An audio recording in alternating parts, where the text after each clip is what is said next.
మన దేవుడును ప్రభువును అగు క్రీస్తు యేసు నామములో యావత్ క్రైస్తవ కుటుంబానికి వందనాలు. అగ్గిపుల్ల, సబ్బుబిళ్ళ, కుక్కపిల్ల కాదేది కవిత కనర్హం అని శ్రీశ్రీ చెప్పినట్టు రాముడా, కృష్ణుడా, శివుడా కారెవరూ క్రీస్తు పోలికకు అనర్హం అన్నట్టుంది మన సోదరులు ఓఫీరు గారి వ్యవహారం. ప్రియులు, ఓఫీరు గారు నేను పరస్పరం ఎరుగుదాం. వారు మంచి వక్త, భాషావేత్త, రాజకీయవేత్త, వ్యూహకర్త, ఉదారవేత్త. వ్యక్తుల స్థాయిలో మా మధ్య ఏ విభేదాలు ఎప్పుడూ లేవు. మా ఇరువురి మధ్యలో ఉంటే గింటే అది కేవలం ఆధ్యాత్మికం, మరి విశేషంగా సైద్ధాంతికం. వారు వారి వాక్య భావజాలం చెప్తున్నారు, నేను గ్రహించిన వాక్య భాష్యాన్ని నేను చెప్తున్నాను. వ్యక్తులు పరస్పరం గౌరవించుకుంటూనే అంశాల వారి వాదోపవాదాలు చేసుకోవడం వరకే నా అభిమతం. నేను వారి నుండి అదే కోరుకుంటున్నాను. సోదరులు రంజిత్ ఓఫీర్ గారు ఏ మతంలోనైనా, ఏ మత గ్రంథంలోనైనా, ఏ మత కల్పిత దేవునిలో నుండైనా క్రీస్తును ఇట్టే బయటకు తీయగలరు. ఎవరి ఇష్టదైవం వారిది అంటూ ముక్తాయించనుగలరు. ఇది ఓఫీర్ గారి శైలి.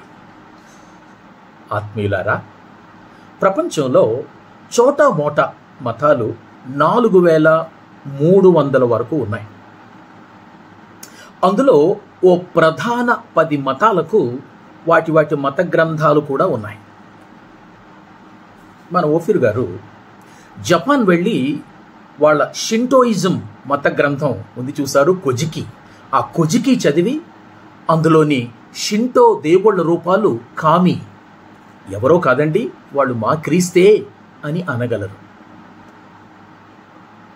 జైనిజం వాళ్ళ మత గ్రంథం ఆగమాస్ చదివి వాళ్ళ దైవ రూప తీర్థంకారులు ఉన్నారు చూశారు, వాళ్ళల్లో చివరి తీర్థంకారుడు లార్డ్ మహావీర్, ఆయన ఎవరో కాదండి, ఆయన మా క్రీస్తే అని అనగలరు. చైనా వెళ్ళి టావోయిజం మత గ్రంథం టావో టీ చింగ్ అది చదివి ఆ అదృశ్య దైవతత్వం టావో ఎవరో కాదండి, ఆయన మా క్రీస్తే అని అనగలరు. ఇరాన్ వెళ్ళి బహాయిజం మత గ్రంథం కితాబ్ ఈ అక్దస్ అది చదివి అందులోని దేవుడు ఎవరో కాదండి, ఆయన మా క్రీస్తే అని అనగలరు. ఇస్లాంలో క్రీస్తు ఉన్నాడు అని చెప్పి దాన్ని క్రిస్లాం అని అనగలరు. హిందూయిజంలో దాని నిండా క్రీస్తే ఉన్నాడు అని చెప్పి దాన్ని హైందవ క్రైస్తవ్యం అని అనగలరు. సోదరులు ఓఫీర్ గారు నెమ్మదిగా సర్వ మతాలు సమానం, సర్వ దేవుళ్ళు సమానం, ఎందుకంటే నాకు సర్వ మతాల దేవుళ్లలోనూ క్రీస్తే కనిపిస్తున్నాడు, అలాగే సర్వ మత గ్రంథాలు నాకు బైబిల్తో సమానం అని ఇక ప్రకటించడం ఒక్కటే మిగిలి ఉంది. హైందవ్యంలోని రాముడు, కృష్ణుడు తదితర దేవీ దేవతల్ని, ఇస్లాంలోని అల్లాను, క్రైస్తవ్యంలోని క్రీస్తును, ఇలా సర్వదేశీయ మతాల్లోని సర్వదేవుళ్ళు అనబడిన వాళ్ళందరినీ మిక్సీ పట్టి గిలకొట్టి ఇలా మొత్తం అందరినీ కూడా పట్టి రంగరించి ఓ కొంగ్రొత్త క్రీస్తును సృష్టించే పనిలో బిజీగా ఉన్నారు సోదరులు ఓఫీర్ గారు. ఓఫీర్ గారు వారి క్రీస్తే వేరు, వారి లక్ష్యమే వేరు, వారి బైబిల్ వ్యాఖ్యానమే వేరు. వెరసి రంజిత్ గారి రూటే వేరు. క్రీస్తును ఎవరిలోనైనా దూర్చేయగలరు, ఎవరిలో నుండైనా క్రీస్తును బయటకు లాగగలరు. బైబిల్ని ఏ మత గ్రంథంలోనైనా దూర్చేయగలరు, ఏ మత గ్రంథంలో నుండైనా బైబిల్ను బయటకు తీయగలరు. అన్ని దారులు రోమ్కే, all roads lead to Rome అన్నట్టు ఈ అందరి దేవుళ్ళు ఎవరో కాదు, క్రీస్తే అన్న విధానం ఓఫీరు గారు భుజానికి ఎందుకు ఎత్తుకున్నారా అని ఆలోచిస్తే, వారు బలంగా నమ్మే బైబిల్ భాగం నాకు తెలిసి 1 కొరింథీ 9వ అధ్యాయం 19 నుంచి 22 వచనాలు. ఈ వచనాలు ఒకసారి చదువుదామా? నేను అందరి విషయము స్వతంత్రుడనై ఉన్నను, ఎక్కువ మందిని సంపాదించుకొనుటకై అందరికిని నన్ను నేనే దాసునిగా చేసుకొంటిని. యూదులను సంపాదించుకొనుటకు యూదులకు యూదుని వలె ఉంటిని. ధర్మశాస్త్రమునకు లోబడిన వారిని సంపాదించుకొనుటకు నేను ధర్మశాస్త్రమునకు లోబడిన వాడును కాకపోయినను ధర్మశాస్త్రమునకు లోబడిన వాని వలె ఉంటిని. ధర్మశాస్త్రము లేని వారిని సంపాదించుకొనుటకు ధర్మశాస్త్రము లేని వారికి ధర్మశాస్త్రము లేని వాని వలె ఉంటిని. బలహీనులను సంపాదించుకొనుటకు బలహీనులకు బలహీనుడనైతిని. ఏ విధము చేతనైనను కొందరిని రక్షింపవలెనని అందరికీ అన్ని విధముల వాడనై ఉన్నాను. ఇవి ఆ వచనాలు. ఈ వచనాల్ని ఆధారంగా చేసుకొని హిందువుల్ని రక్షించడానికి నేను ఒక హిందువునైపోతా, ముస్లింలను రక్షించుకోవడానికి నేను ఒక ముస్లింనైపోతా అని గనుక అనుకుంటే అది ఘోరమైన వాక్య వివరణ, తప్పుడు అన్వయం అవుతుంది. అసలు ఈ వాక్య సందర్భం ఏంటంటే, పౌలు యూదులనైనా యూదేతరులనైనా ప్రభు దగ్గరకు నడిపించడానికి అవసరమైన ప్రతి సందర్భంలోనూ తన హక్కుల్ని స్వచ్ఛందంగా విడనాడాడు అని చెబుతున్న సందర్భంలోనివి ఈ వచనాలు. ఈ వాక్య భాగం మూలార్థం ఏంటంటే, సువార్త కోసం పౌలు తన్ను తాను అందరికీ దాసునిగా చేసుకున్నాడు అని చెప్పడం. అంతేగాని ఏకంగా సువార్తను, క్రీస్తును తీసుకెళ్ళి ఇతర మత విశ్వాసాలకు తాకట్టు పెట్టేయడం కాదు. క్రీస్తును మోసుకెళ్ళి వాళ్ళ దేవుళ్లలో నిమజ్జనం చేసేసి, మీ రాముడు మా క్రీస్తు దొందు ఒకటే, మీ రాముడిలో మా క్రీస్తుని చూసుకోండి అని చెప్పడం కాదు. అలా గనుక చెబితే అప్పుడు వాళ్ళు ఏమంటారు? అవునా, మరి అలాగైతే మీ క్రీస్తులోనే మా రామకృష్ణుల్ని చూసుకోవచ్చుగా అంటారు. అంతెందుకు, మీ గుడిలో మా రామకృష్ణుల బొమ్మ పెట్టుకొని మీ క్రీస్తుతో పాటు వాళ్లను కూడా పూజించుకోవచ్చుగా అంటారు. అంటారేంటి అనేసారు కూడా. ప్రియులారా, గమనిస్తే ఇక్కడ పౌలు ఇతరుల కోసం తన్ను తాను ఉపేక్షించుకుంటున్నాడే గాని తన పరిచర్యకు, తాను ప్రకటించే సువార్తకు ఆటంకం కలుగకుండడం కోసం, ఇతరుల అభిరుచులకు అనుకూలంగా ఉండడం కోసం, తన అధికారాల్లోనూ తన హక్కుల్లోనూ కోత పెట్టుకుంటున్నాడే గాని అవతలోళ్లను మెప్పించడానికి తన సువార్తను గాని తన క్రైస్తవ క్రమశిక్షణను గాని ఫణంగా పెడుతున్నాడు అన్న అర్థం కానే కాదు. క్రీస్తులో మాత్రమే దొరికే రక్షణ సువార్త విషయంలో పౌలు ఎక్కడా రాజీ పడడం లేదు. రాజీ పడితే మేము మీకు ప్రకటించిన సువార్త కాక మరి ఒక సువార్తను మేమైనను పరలోకము నుండి వచ్చిన ఒక దూత అయినను మీకు ప్రకటించిన ఎడల అతడు శాపగ్రస్తుడవునుగాక. గలతీ 1:8 అన్న ఎందుకంటాడు? ఓఫీర్ గారు అనేక సందర్భాల్లో వాక్యాన్ని వారికి కావలసినట్లు వివరణ చెప్పుకొని వారికి అనుకూలంగా మలుచుకొని వారి మీద ఆధారపడి ఉన్న వారి అనుచరులందరినీ తప్పుదోవ పట్టిస్తున్నారు. ఇక వారి అనుచరులు సరే సార్ ఏం చెబితే అది వారికి వేదవాక్కు. వీళ్ళంతా బెరయ విశ్వాసులకు 180 డిగ్రీల రివర్స్. మీ కృష్ణుడు ఈజ్ ఈక్వల్ టు మా క్రీస్తు అని అన్న తర్వాత ఇక మీరు వాళ్లకు సువార్త చెప్పే హక్కు అవకాశం కోల్పోయారు. క్రీస్తులో నిబిడీకృతమై ఉన్న ఏకైకతను, యునిక్నెస్ మీరు గార్చేసినట్టేగా. ఇక ఇప్పుడు మీ దగ్గర ఉన్నది సువార్త కాదు, నీవు సువార్తికుడువు కావు. నీకు వాళ్ళు రక్షింపబడాల్సిన అవసరతలో ఉన్నవారుగా కనపడరు. మీరు హైందవులతో అనవసర డిబేట్లు చేసి మొత్తానికి వాళ్ళను మరింత గడ్డు స్థితిలోనికి నెట్టేసిన వారు కాలేదా మీరు? మా వేదాల్లో మీ క్రీస్తు ఉంటే మరి మీ బైబిల్ వదిలేసి మా చతుర్వేదాలు పారాయణం చేసుకోవచ్చుగా పోయి అని వాళ్ళంటే మీరేం చెప్తారు?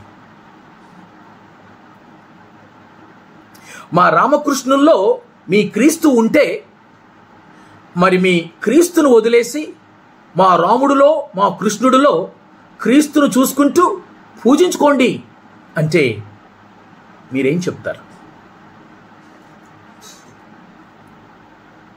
రంజిత్ ఓఫీర్ గారు క్రైస్తవ భక్తి విశ్వాసానికి అతి కీలకమైన సిద్ధాంత ప్రమాణాల విషయంలో దారి తప్పిపోయారు. ఆ విషయం వారికి తెలియడం లేదు. మొండిగా ముందుకు పోతున్నారు. తొండిగా వారి అభిమానులు వీరంగం చేస్తున్నారు. మీరంతా ఒకసారి ఆగి ఆలోచించుకోవడం మంచిది. ఓఫీర్ గారు ఏ హిందువును రక్షణలోనికి నడిపిస్తారో, ఏ ముస్లిమును రక్షణలోనికి నడిపిస్తారో అన్నది ఇక విషయం కాదు. అసలు రంజిత్ ఓఫీర్ గారే వాక్యానుసారమైన ఆద్యంతాలు లేని, అనగా పుట్టుక లేని, మరణము లేని, తండ్రితో సమానంగా స్వయంభవుడైన, దైవకుమారుడైన, దేవుడును అయిన క్రీస్తును, అట్టి క్రీస్తు ద్వారా మాత్రమే కలిగే రక్షణను అవగాహన చేసుకొని అట్టి రక్షణలో స్థిరంగా కొనసాగుతున్నారా అన్నదే ఇప్పుడు ముఖ్య విషయం. సనాతన నిజ క్రైస్తవ్యం ఓఫీరు గారి క్రైస్తవ సిద్ధాంత స్థితిని గమనించకపోతే, చెలవలు పలవలు అవుతున్న వారి దుర్బోధను, వారి దుస్సంప్రదాయాలను ఖండించకపోతే,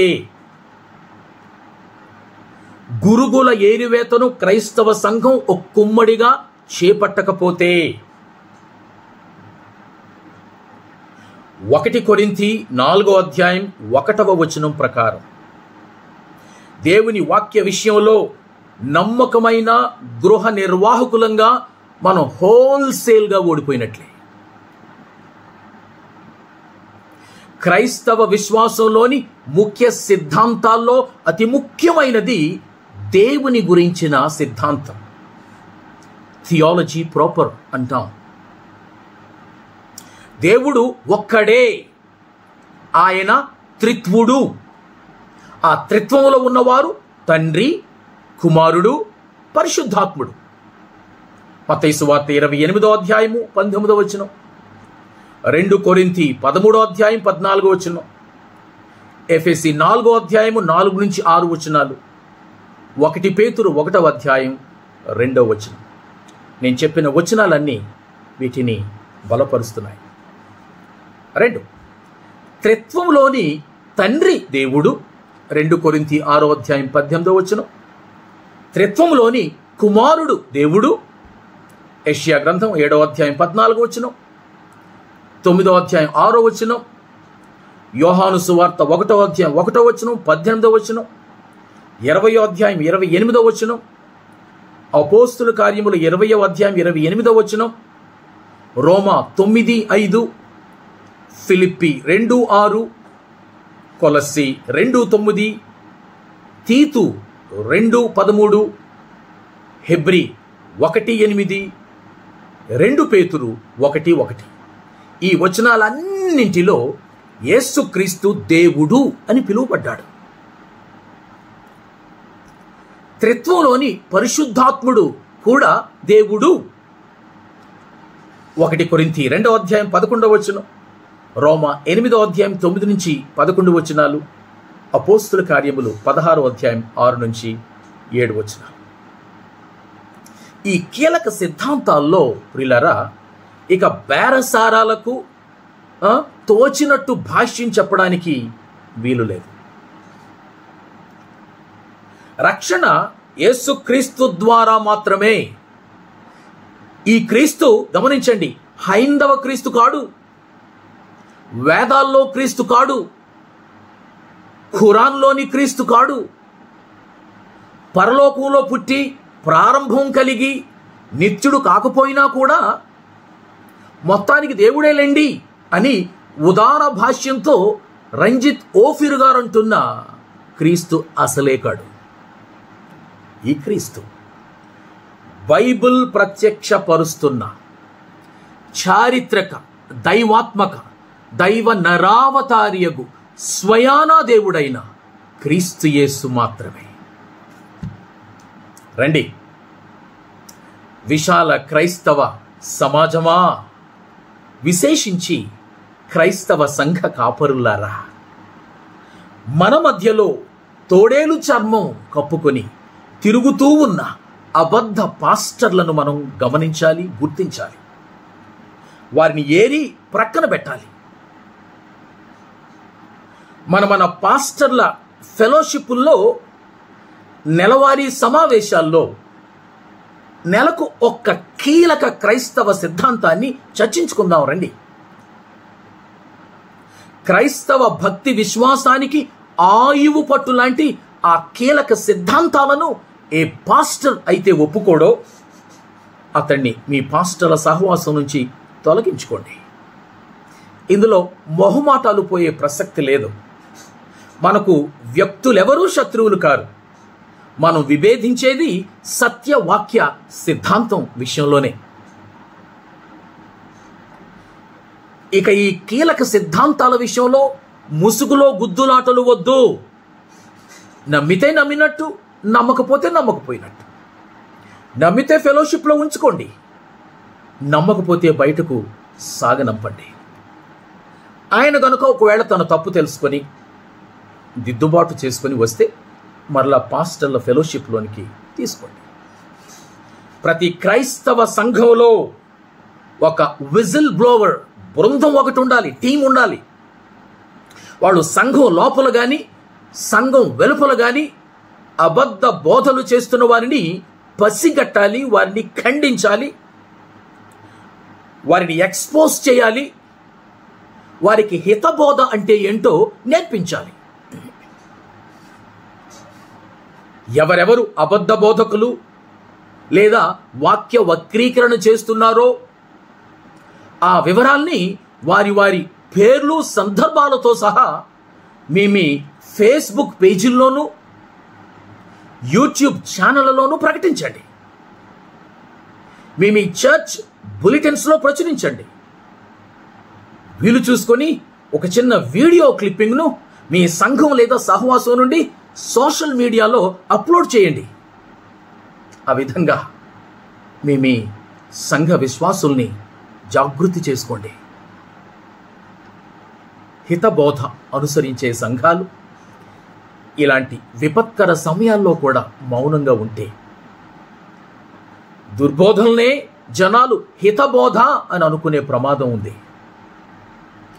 ఇలాంటి సమయాల్లో అన్ని ప్రొటెస్టెంట్ సంఘాల క్రైస్తవ సంఘ కాపురులు, సంఘ నాయకులు చురుగ్గా ఉంటూ ఒక సరైన సైద్ధాంతిక మార్గనిర్దేశాన్ని చేయాల్సిన అవసరం ఉంది.